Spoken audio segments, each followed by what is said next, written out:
લોકસભા અને વિધાનસભા પેટા ચૂંટણીને આડે 2 દિવસ બાકી છે ત્યારે જિલ્લા ચૂંટણી તંત્ર દ્વારા મતદારોને જાગૃત કરવા માટે સ્વીપ અને ટીઆઈપી હેઠળ રન ફોર વોટનું આયોજન કરવામાં આવ્યું હતું। આજ રોજ વિધાનસભા અને લોકસભા સામાન્ય ચૂંટણી અંતર્ગત 7 મેના રોજ વધારે મતદાન થાય એ કારણસર આજના રોજ સવારે 6:30 કલાકે રન ફોર વોટનું આયોજન કરવામાં આવેલ છે।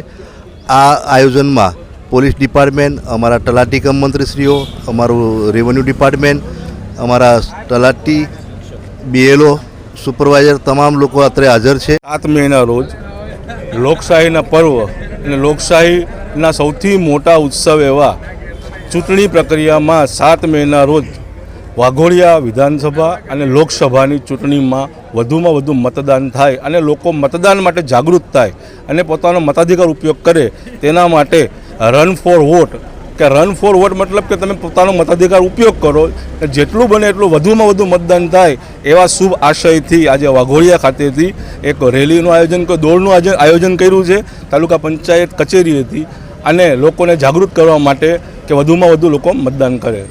7 મહિના રોજ ગુજરાતની અંદર લોકસભા સામાન્ય ચૂંટણી સાથે વાઘોડિયાની 136 વિધાનસભાની બાયપોલ હોય। આજે વાઘોડિયા નગરની અંદર લોકોને જાગૃત કરવા રન ફોર વોટની રેલી કાઢી રહ્યા છીએ, જેથી લોકો મોટામાં મોટા માત્રામાં આવી પોતાના મતાધિકારનો પ્રયોગ કરી અને 100% મતદાન કરી અને લોકતંત્રને જીવતું રાખે એ માટે લોકોને જાગૃત કરવા માટે આજે અમારી રેલી છે। Thank you.